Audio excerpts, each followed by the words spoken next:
Hi, I'm Nige. I'm JD. And I'm Pete. And this is 3 Men and a Whiskey. And it's dark outside. And I don't know what time it is. It's probably about 5 o'clock. I know, clocks have gone back. It's cold outside. It's wet. The only thing on at the cinema are horror movies. It's got to be your favourite season, right, Pete? Yeah, we're getting to the tail end of it now, though. It's all Christmas stuff now. It's all things like the Rock. There's that one with the Rock coming out. I can't remember what it's called. Red One. Red One. I'm quite looking forward to that, actually. It could be good. I'm into Dwayne. He's sure. alright. He is Dwayne. I won't want to cross him. No, he eats a lot of cod, Dwayne does. About like 6 or 7 portions a day. Is that the answer? If I started eating lots of cod, would I suddenly be like, you know... No, you take it one step further and you get some haddock. Okay. I did have fish and chips the other night, so we might be all right. Maybe we'll all combine our strength. So anyway, in the spirit of our of the time of year, we thought we'd do some whiskies, talk about some whiskies that are I guess reflect the darker evenings, the colder nights, the bonfires going on and firework displays going on, and the spooky horror season that we've entered. So first one, we got Ardbeg Wee Beastie. It says guaranteed 5-year-old. That's what you want to hear. It's non-chilled filtered, and it's described as a monster of a dram. So that fits the theme very snugly. Fits it completely. I've got the Mac-Talla. I'll talk about it a bit more later, but it's a cash strength. It's from an independent bottler, and also will be quite peaty, quite smoky. I'm expecting, so yeah, should be good for a bonfire night. And I've brought along not a peaty whiskey, a Jura. I've got a bit of a soft spot for Jura after we went there in 2010. 2010. We were young whippersnappers then. But this is a Jura 16, going back to pretty much that era of Jura where they brought out some cracking drams, but this one 16-year-old, not opened yet, just recently released. Had it at the Wee Dram Fest and bought one.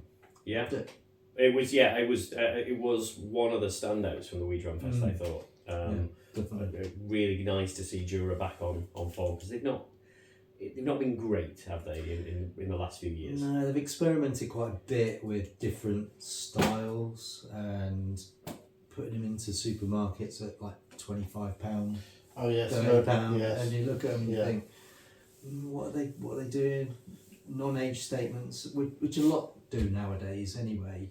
But I think that this particular one is going back to their roots. Yeah, I really like it. No, I agree. It's certainly nostalgic for us, isn't it? Yeah, definitely. Yeah, it was a good one. I guess if we think about their whiskey news, that's got to be that's our main whiskey news, isn't it? We've done some festivals. Yeah. That's been fun. Wee Dram Fest. There is a video of the Wee Dram Fest and a few other posts that we've put up out there a couple of weeks ago. That was pretty epic. Yeah, I counted with the. You noted them, didn't you? You wrote them all down. I wrote them all down. With the charity tasting the night before, it was 29 whiskies. Good going. Sampled over the evening and the day as well. And yeah, I wrote them all down because most of the time you get to the end of it and don't realise what you've had, but I did write them all down as I went. I didn't rate them because they were all pretty much amazing, but I wrote them all down. I do need to start writing them down. I think I say this every year, and I think I fail every year. I do need to do that because I have no idea what. I know I tried some good whiskies. I know I bought a couple of good whiskies. I didn't buy the Jura actually, but I was limiting myself a bit at the fest. But yeah, I'm looking forward to trying it tonight when I've not, because I think I probably had it after I've had maybe 6 or 7 already. So it'll be interesting to try it when I'm a little bit more sober. Brilliant.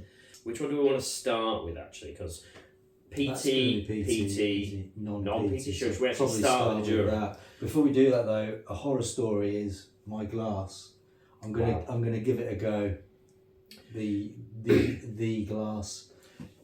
it remains one of my favourites. I mean, the story of, I mean, it's gorgeous. I mean, look at that, like that. It's it's got an interesting design, which is what every whiskey glass should have. Which we used it, didn't we? At you, me, and Luke, when we were having we had a bit of a whiskey tasting. Yeah, didn't end well. Not for you, no. Well, I was meaning drinking out of that, but no, the night didn't end well either. No. But that's a whole other story, horror story for me. I mean, this glass either looks like, I'm sure the guys behind it know what they're doing. Looks like it's either for drinking in the 0G, or if you're like if you're one of those kind of kung fu masters that balances on a big stick, like about 10 foot in the air. Yeah. Or you're a duck. It reminds me of a duck for some reason, but it's very tricky to drink out of. I've seen the results of that before. Yeah. I will give it a go. There we go. So I'll give you a bit of that. Straight pouring as well, as it should be. Yeah. I'm going for the glass. All right. The glass. I think we'll just watch you try it first and see what happens. Okay. Okay, Cameron, look at his face. So this is 46.5%, maturation, American white oak, bourbon barrels, and then finish in Oloroso sherry cask. So pretty standard for whiskies. Yeah, you can smell that that sherry influence. Right, so I'm gonna give it a go. I'm close. I don't know.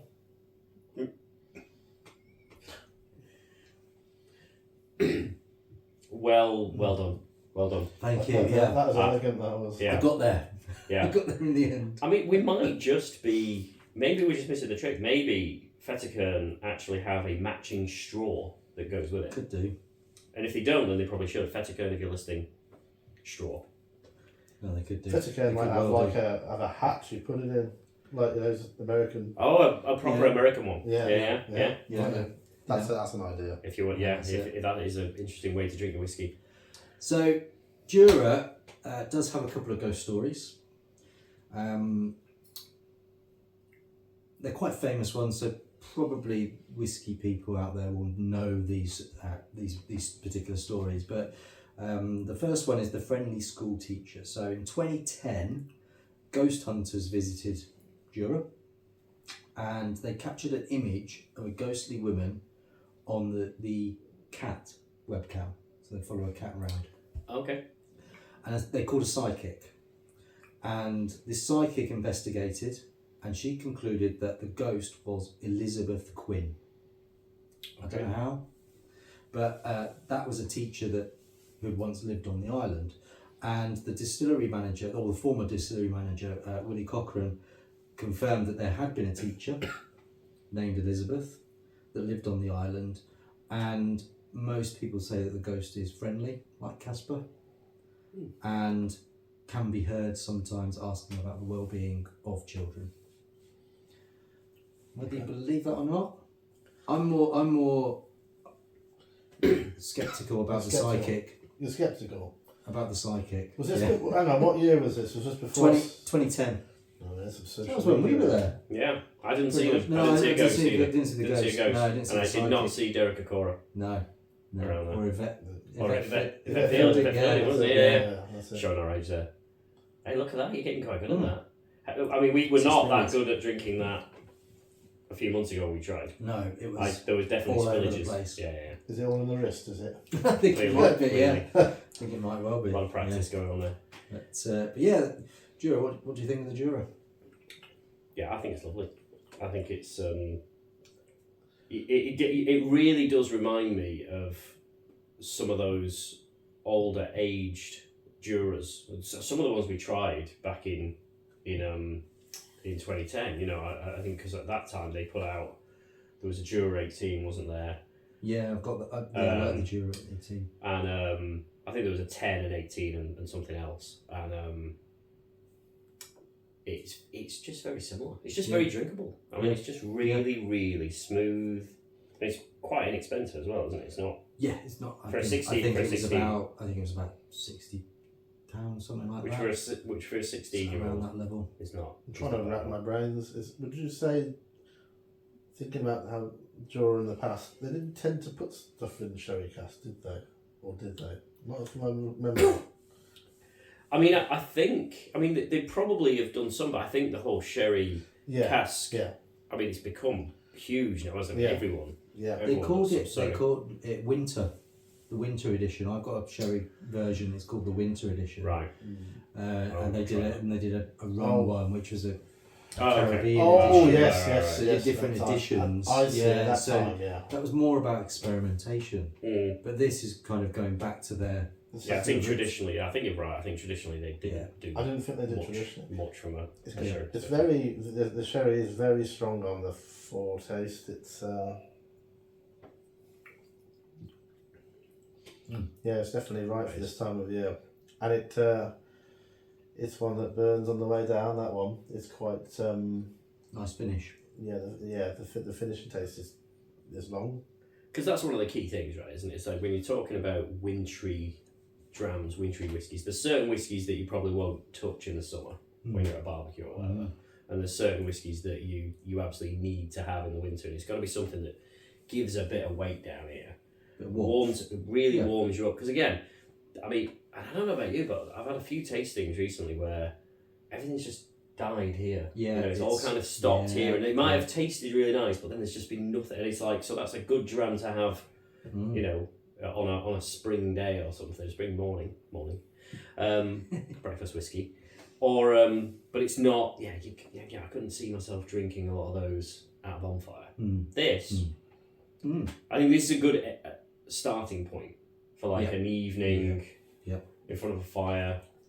I always find that Jura's got like quite a distinctive cereal taste to it. Like obviously they've all got barley, but it's got that signature profile Jura taste. It's it's harsh and it's really nice. And actually, when I was watching a horror movie on Amazon, a Jura advert came on as well. So they know you. They know you so well. Yeah. As it's the season, I know it's towards the end of the season now. We've just entered November, but I suppose you're both horror movie experts, but you're our primary horror movie dude. What's grabbed your attention over the last month or so? Okay, well, the last month. I mean, this year has been very good for horror in general. So, top of my head, the last thing I saw was I went to see Heretic last night. I do want to see that. Actually. Yeah. Heretic. It's Hugh Grant playing different roles at normal. He's not the lovable kind of British guy you'd like to take home to meet your mother. But he's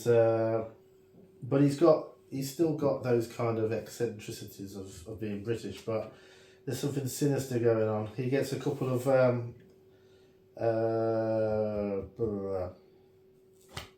who is it in Mormons? That's it. A couple of Mormon girls go to visit him and try to convert him, and then when they get there, they find out things are not quite what they seem. Good film, philosophical in nature, lots of dialogue. I think some people might go into it thinking it's going to be a bit like Saw or something like that, but it's not. It's very talky, but it's good. It's well shot. Beautifully shot, and yeah, Hugh Grant is excellent in it. So is it more? So it's more? Would you describe it as more psychological than it's not than slashery? Yes, it's not slashery. It's definitely it is kind of psychological. But if you're one of those people that really like things that both criticise and affirm religion and its purpose in society and history. It does go into that in a lot of detail. So it's something. It's definitely worth seeing. What did you watch? So I actually, off the back of your intro video, I watched The Wicker Man. Oh yes, of course he did. And actually, they do like Edward Woodward does get a whiskey in that and just kind of knocks it back in the bar. As you would. But everybody's seen the iconic end end part of that movie. Oh, yeah. But yeah, it was certainly an interesting. I think it was actually really well shot, and shows how, if you are in an isolated situation, how something like that could actually happen, especially in a secluded island in Scotland. Of course, yes. Yes. I mean, there's probably a lot of whiskey being drunk in that bar, bar scene when they're all playing the music and stuff. Yeah. But it has to be said, the Wicker Man would not put me off going and moving to an island in Scotland, because I mean it's looked like they had fun. Yeah. I think I could be mates with Christopher Lee. Yeah. Be a good guy to be mates with. I think he'd be a good laugh. Yeah. Big castle and. It's got some nice tweed and dancing, naked dancers outside. What more do you need? Where do you stand on the remake now? On the remake. Do you know what I will say about the remake? And this is actually probably the most controversial thing I've ever said on this channel. Is the remake is actually pretty good. Now everybody out there will be raising their pitchforks and saying it's not the original. It's not claiming to be the original. I mean, you know, it's like if they remade Terminator and put Nicolas Cage as the Terminator. You'd never expect it to be the same film. I'd definitely watch that. I would definitely watch Nick Cage. Imagine that. Nick Cage as Terminator. That would, yeah. Well, he was Superman, wasn't he? He was, he was cast and long-haired Superman, but it's actually a very good American reinterpretation of it, really. Nicolas Cage does what you want him to do. He acts like he's confused, shouts a lot, gets angry, and then the scene. The funny thing about the remake is with the scene. Everyone always refers to the scene with the bees. So like you got the same ending as the original, and they put this basket on his head, and it's covered in bees, and he goes the bees. It's not actually in the finished film; it's a deleted scene, but everyone always refers to it. Okay. But it is a great scene. It's pure 100% Nicolas Cage. Nice. I'd recommend seeing the remake. Yeah. Cool. Nice. Yeah. And then just one quick one to top off the Wicker Man discussion. I did see a documentary recently called "The Children of the Wicker Man," which was about the family of Jonathan Hardy, who directed Wicker Man. And while the Wicker Man is iconic and everybody loves it, including myself, as you know, it's a very interesting documentary. If you get to see it, it shows the impact of the filmmaking process on his family. It's massive, arduous effect on his family life and his well-being and everything. And it weren't a film that was successful at first. And this documentary charts how it was not successful, what had to be done, and the toll it took on the family, really, the family behind the documentary. So it's a very interesting read, and about some of the behind the scenes stuff on the film. So I recommend that. That's like Exorcist, isn't it? Where the director of The Exorcist took everything to the extreme with it all, and when they're shaking and stuff, they're actually shaking because. And of course, the very famous film where that was the case, The Shining.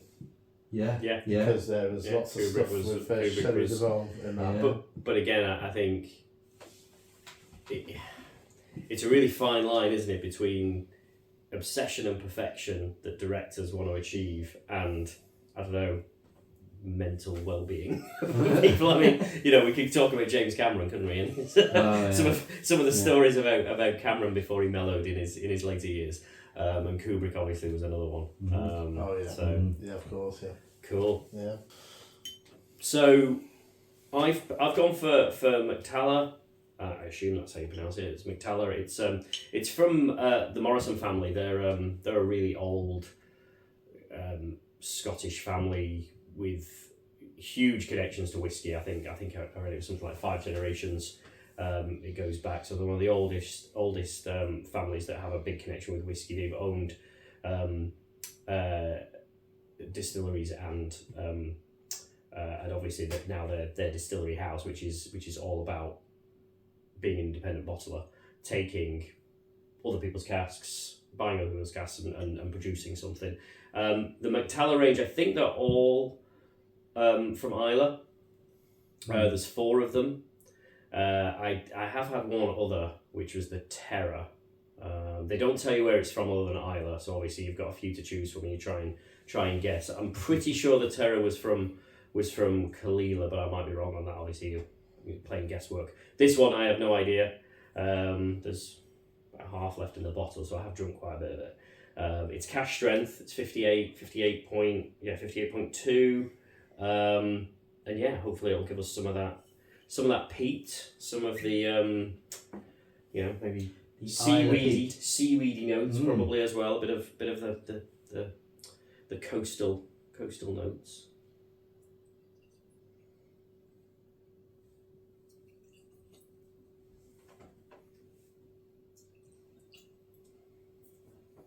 I was smelling it. You wouldn't think it was peaty.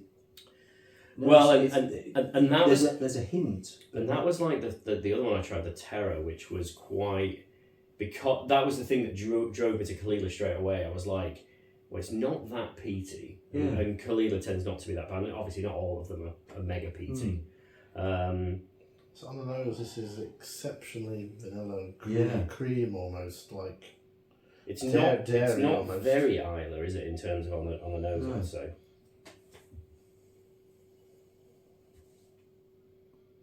I like butter. I'd say butter. Yeah, butter, Yeah. I get that. So it says powerful and smoky. So that's. I'm pretty sure when I read the tasting notes on online, I'm pretty sure they said melted butter. So it's not a bad call. Wow.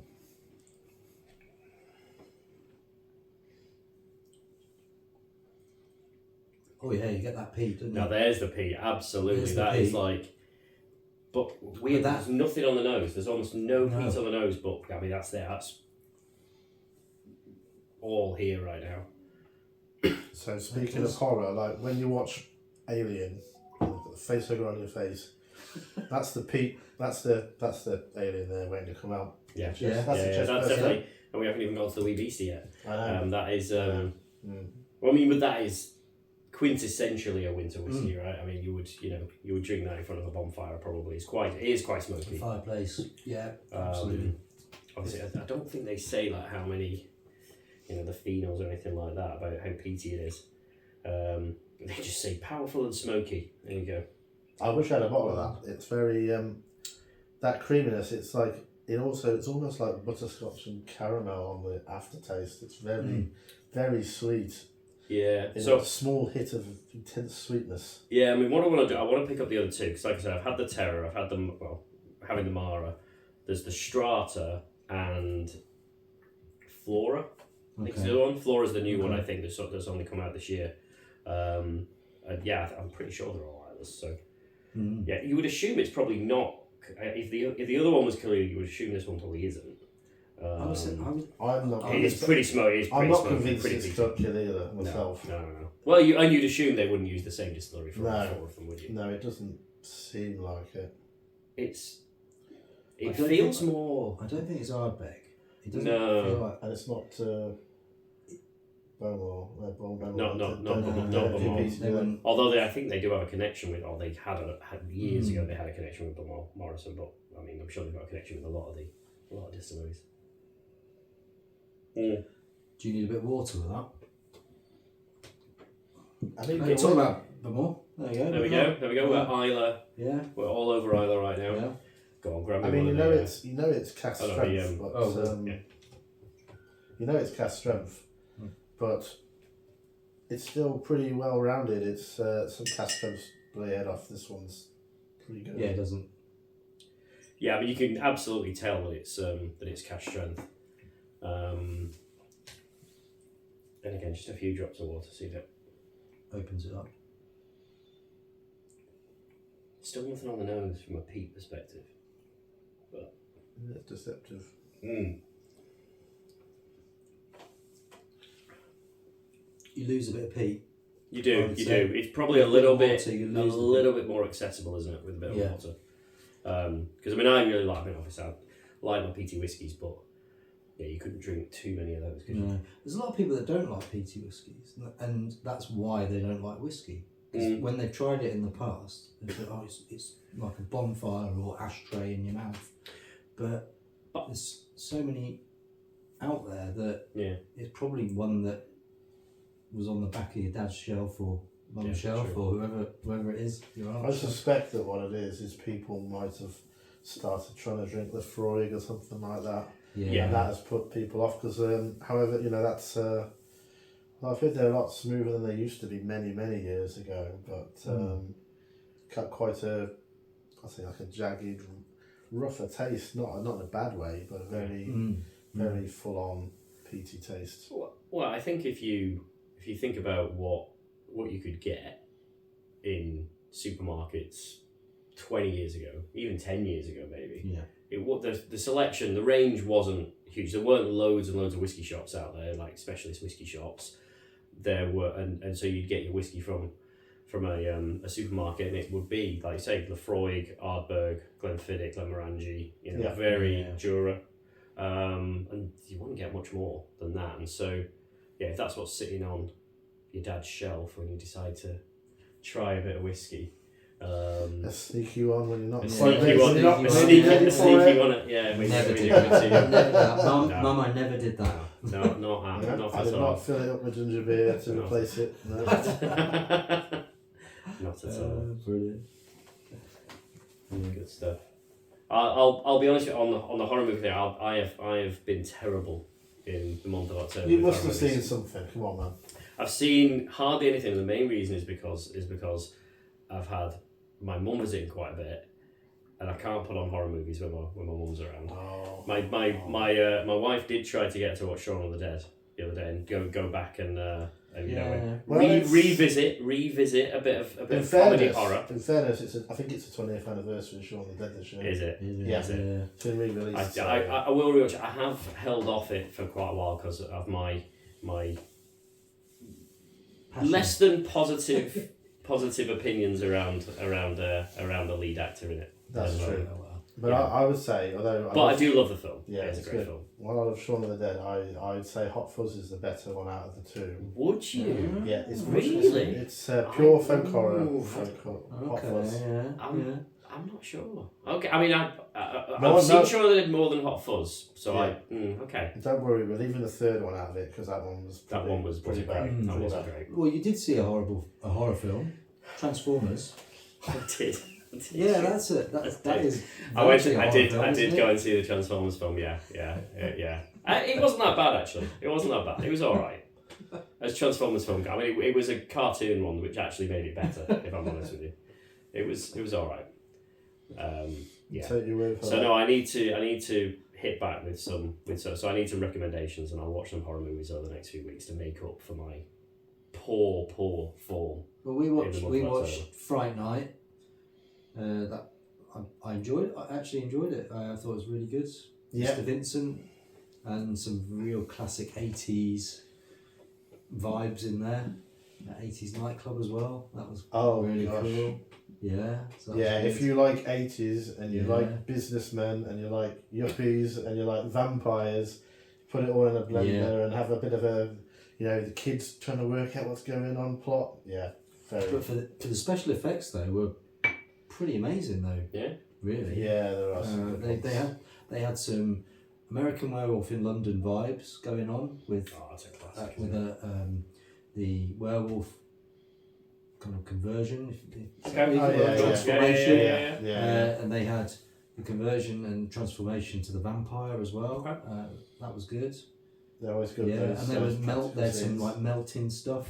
Nice. Yeah. When the sunlight came along, so yes, I haven't actually seen it until recently, but I did hear the practical effects don't get highly rated in that. Yeah, and they're definitely up there.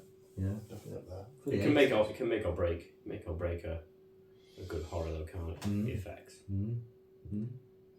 I'm still watching Walking Dead. They're still churning. You're the only one watching it. They're still churning. You may be the one person. It's the something of Daryl or something. Daryl Dixon, one of the characters in it. And I don't know. I read some of the graphic novels and I never watched it. It's got more spin-offs. He wasn't. That character wasn't actually in it. in the graphic novel. Oh right, okay, but he was great. Obviously, But he was they in the brought shows him and in, down, yeah, and it's very much like Last of Us. That was that was good. I played the game. That is very much I like still need it. to see the series. The show is that's very, good. the show is very, very good. It's Yeah. very well done. Yeah. Yeah, it's the way it is with all of these franchises now, aren't they? They've got to keep making stuff out, origin stories. It's like Game of Thrones, Lord of the Rings. That's why you get 1,000 different shows being made right now. So I actually did not know there was more Walking Dead out there. Yeah, there's loads. But They've got happy. 3 or 4 different kind of individual character series going on. Lots of origin stories. That one's in the Daryl Dixon one's in France, so they've flown over to France or got a ship over to France now. There's one in New York, so they have all the kind of derelict buildings in New York. Mm. So is it like lots of zombies in vineyards and things like that? The French one? Yeah. They're still eating the cheese. They're still eating the What, the zombies? croissants. No, well. Oh, they're French, so they're very refined zombies. Yeah. So they eat their brains with a side of cheese. Yeah, the cheese. Yeah. I think. Nice. I do think if there's a franchise, a series of movies where there's a new one coming out that I'm really looking forward to, which is not going to come out for another year or so. It is 28 years later. Oh yeah. I am as much as I know people are going back. It's been quite a few years since they made one. Is it going to be any good? I think it's Danny Boyle's back. If you're a fan, you don't and care. Cillian Murphy's back as well in the lead. Yeah. As well, maybe not as the lead, but he's definitely back. Because I do love those Danny films. Boyle. It's just Danny Boyle. Danny Boyle. Whatever he touches seems to Yeah. be great. He's Trainspotting 2 was a bit. I was going to say, probably the only. It's still decent. I was going to say, probably not as controversial as what you said about the Wicker Man remake, but I actually got a proper nostalgia feel from Trainspotting 2. I loved it. As much as I know it was really pulling on the heartstrings a little bit about kind of with the original. It wasn't probably that original a story. I loved Trainspotting 2. I really Well, actually, T2 to give it its real name. Yeah, that's the true T2. The true T2. My wife actually does prefer the second one to the first one. Really? Which is like, Wow. Yeah, it's still good. Not enough Kelly MacDonald in it for my taste, but that is true. That's she's only a side character anyway. So yeah. what can you do? Mm-hmm. But yeah, Yep. love it. There are plenty of things in this world that cannot be fully explained. One such peculiarity has emerged from the peat bogs of Isla, said to be a feisty young creature. Witnesses have spoken of its formidable bite. And that doesn't stop there. Okay, so here we are, flavour taste. Intense aroma of cracked black pepper, mingled with sappy pine resin, sharp tang of smoke, and an explosive mouthfeel of chocolate, creosote and tar, and then savoury meats, and a long salty mouth-coating finish that slinks away. Chocolate, creosote and tar. That is an interesting chocolate bar. Yeah. You know, Cadbury's, if you're listening, there's your next. Not crunchy. That's not the Cadbury's. It's not quite a marvellous creation, is it? It's like creosote. Excuse me. Now I have had this before. It was a while ago though. You see, when I first had this, I wasn't convinced because mainly of the Ardbeg 10. Yeah. Ardbeg 10 is which is gold standard, is a isn't staple it? For the age bracket. Yeah. So my assumption, I mean, I think it's a pretty obvious assumption, but the Wee Beastie was created because the Ardbeg 10 is so popular. They've got to be low on stock on 10-year-old. You know what I mean? Yeah. You've got it's the spot. They've got to be low on stock. So they've said, well, okay, let's make a 5-year-old. We've got more of that in stock, and we can get another whiskey out there that's maybe not as good as the 10, but is up there. And it is good. I like this one. It's grown on me. It's grown on me. I think the primary issue, and that certainly I have with it is cost wise, it's not that much cheaper than the Ardbeg 10. Yeah. And so you're like, well, if I had a choice, you'd probably choose the Ardbeg 10. But it's still, for its age, I think How this much is... is the Ardbeg 10 now? About 40 odd? It's been probably a bit more than that. Actually, it's probably more like 50. This was about 30 odd, so it's a bit cheaper now. Okay. It's you can tell it's younger, but it's almost like it's just talk about tar and stuff. But I don't know when you drink it how you feel, but it's almost like it reaches the very high bits of your throat. It's like right at the back of your head. It rises the darkness, the tariness. It's not as peaty as this one though. Interestingly, it's no, not. it's not. It's not. It's but not. It's affecting my sinuses a bit more than that one, I have to say. But I think that's what you're saying. That you're right about what you're saying. It's lingering here. It actually doesn't have that long finish, does it? No. It's like these two both had a decent long finish. This one's probably a bit. And that might be related to the age. I don't know. Or maybe this is what they're going for. What was it for 47.4%? Yeah. Yeah. So I don't know if you work in a cemetery, I suppose maybe if you're allowed to drink on the job, I don't know, probably not. But if you were, you might start with that. You know, when you're getting the shovels out, I don't know, going out into that misty evening. Maybe I'll let you know if I ever become a great drinker. I did think about working for a funeral parlour actually. Yeah. Once, yeah. Because a bit grim though, isn't it? Well, I don't bother me too much, but I'll tell you why. It's because when we used to go out years ago, this will be news to these guys, I don't tell this stuff. We used to go to clubs and stuff, and clubs in Sheffield, and I used to have like a really long black coat. And this coat had a name, but we won't get into that right now. But we used to go to these nightclubs. I used to stand there and used to dance a bit, but kind of look a bit miserable. So people at nightclubs always just think I was one of the bouncers, even though I don't really look like a bouncer. And then when I got to thinking about it, I thought, well, that's the kind of demeanour you have when you work in a funeral parlour. I mean, you're very friendly when you're selling the packages, but when you're actually there at the ceremonies, you've got to be quite solemn and quiet and that. I thought maybe there's a job in there for me. So after a few drinks in a nightclub, you thought, I know, I've got a great idea. Some of the greatest ideas have clearly come up when you're sat in a nightclub. Interesting. Yeah. And like you say, I remember that coat. Have you still got it? I remember that coat. I've got a long coat in my. I haven't cracked it out for a long time. I've got a slightly shorter black coat now. Because it was. I think I got a second one after that. That it got wrecked. That one. We're talking over 20 years ago now. That's Matrix, isn't it? Everyone wanted a long coat. No, Matrix. Mine definitely was. Yeah. I mean, I went through that full. I mean, I even called it my neon coat. I mean, I went through the full neon phase. Glasses, phone. Yeah, the phone. Yeah. I had the phone. You had the phone. Yeah. And I was a bit thinner back then. So You used to go to BDSM clubs as well. Well, that's where they filmed. I know that is where they. No, I was never a hacker. I was never a particularly good hacker, and I didn't follow the White Rabbit anywhere. So no, it was very, very on the surface. I also didn't age anywhere near as well as Keanu Reeves has aged. And did you know Kung Fu? No. No. Sadly not. That's it. So it was very superficial. Got to commit 100%. I had the coat, the glasses, the phone, and the hair. That was about it. Do you know what I might wear? Because there is a tasting coming up, an Isla tasting with Drams. There is the Isla tasting. So I might get the long coat for that. Yeah.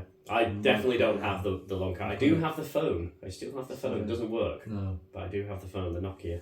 Another one from Jura. Okay. So this is a bit older, this one. This one's called The Angry Old Woman. There's none of those nowadays, are there? But in 1781, Archibald Campbell banned distilling on Jura. I mean, that should be a hanging offence, really, that's all they do, isn't it? Yeah, pretty much. On there. So it hurt the economy. So one night, he was awakened by the ghost of an old woman who cursed him for taking away her whisky. He was so frightened that he built a new distillery in 1810 and buried a bottle of whisky in a smuggler's cave to appease the ghost. Right. So I've not heard if anyone's found that. I mean, that's the ultimate treasure, really, isn't it? That is, yeah. Imagine that. Don't care about pirate gold or jewels, but finding that. Whiskey, that's what we want to find. That's what it's all about. You haven't said how good the whiskey is, have they? Well, it doesn't matter, does it? If it's old. Well, You know, yeah. I've had some very, very old whiskey that was very expensive and it was not very good. I won't say what it was for the but it wasn't very good.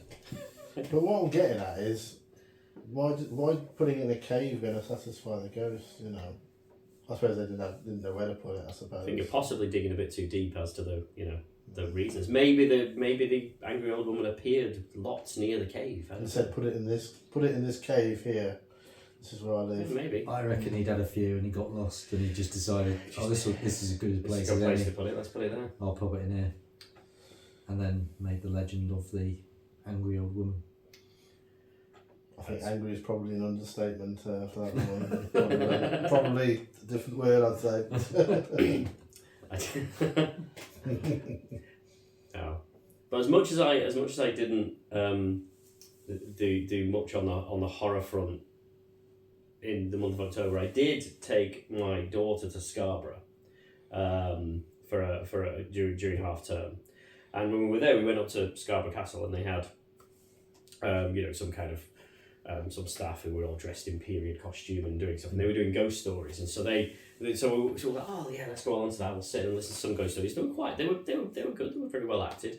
And then they were like, oh, and if you come back in an hour, we're going to be doing another session. We're going to be making our own ghost story, and you all get to participate. Oh, now, I was very much like, yeah, I don't think we'll do that. But unfortunately, my daughter was very much like, you're doing that, Daddy. I was like, okay, cool. And so we went over, and they were like, it was really parts for the kids, so they brought all the costumes out and dressing all the kids up as, Sasha got to play a ghost. Guess who the only parent to be drafted in to play a part was? Yeah. What did you play? I played a horse. The star of the show. A horse that one of the characters, the kids had to fall off to become a ghost, to die and become a ghost. Was it the full horse or just the back or the front? It was just a horse. They didn't have a lot of gear for me to wear, so they just put me in a hat and and when